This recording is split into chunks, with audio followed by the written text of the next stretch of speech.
this is good stuff. Home movie making started in 1923, when cameras like these first hit the market.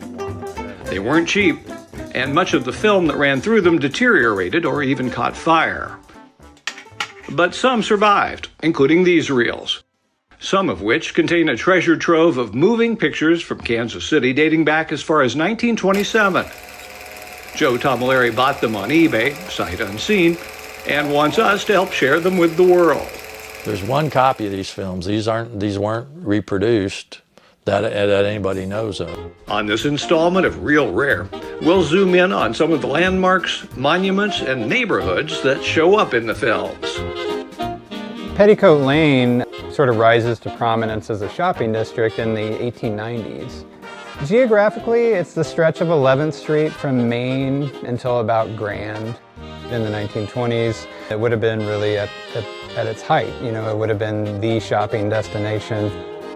Harsfeld, Emery Burton Thayer, John Taylor's. Of course, later you're going to have Jones Store and Macy's. You know, as depicted in the films, people would have come from miles around to do their Christmas shopping down at Petticoat Lane.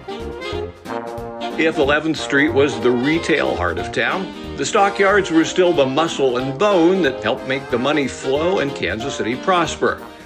Cattle pens and processing plants dominated the West Bottoms, and the Livestock Exchange building was a city unto itself that still looks remarkably similar nearly 100 years later.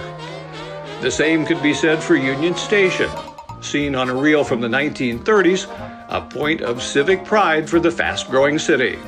Think about you're arriving to Kansas City, and more likely you're arriving to Union Station. And so immediately what you see is the Liberty Memorial Tower. And the tower really represented that optimism about Kansas City. You know, 100,000 people turned out just for the site dedication in 1921, and then an estimated 150,000 5 years later to dedicate the tower itself. They had dreams of making that a civic center around Liberty Memorial. That didn't come to pass, but just a few years before this film was shot, several prominent statues were placed in Penn Valley Park, including the Scout and the Pioneer Mother. Notice how sparse the grounds around them look on this windy afternoon. What was interesting about the footage is it showed the Scout when it wasn't on a pedestal. It's one of our most enduring symbols, but unfortunately it's one of the most heavily vandalized in our city's history too. Given how pricey home movie gear was in 1928, it's not surprising that much of the footage reflects the city's upper crust. Playing old film detective, Joe deduced that the couple taking the tour are Mr. and Mrs. Robert Miller. Anna Miller owned a large laundry at 20th and Broadway, in a building that's still there today. The couple's jaunty road trip also included stops at Swope Park, the Animal House at the zoo, a home on Rock Hill Road that's now part of UMKC, and several residences in neighborhoods nearby. In another set of films from about the same time, this well-heeled couple mugs for the camera outside the Sophian Plaza Apartments on Warwick, just west of the Nelson Atkins Museum, which of course had not been built yet. But look closely and you'll catch a glimpse of the corner of William Rockhill Nelson's Oak Hall estate. Great deal of Kansas City, except for what was around what became part of that boulevard system or connected to the parks.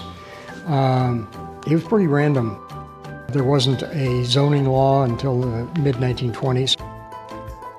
When I do my presentations, particularly about either Brookside or the Country Club District, I feel like I have to go through a bit to explain what Kansas City was like before people started moving south in droves and what a mess it was in terms of planning or any kind of organization.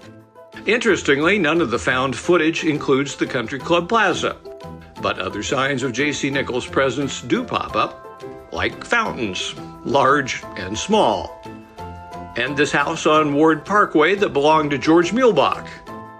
On the Kansas side, here's the Verona Columns.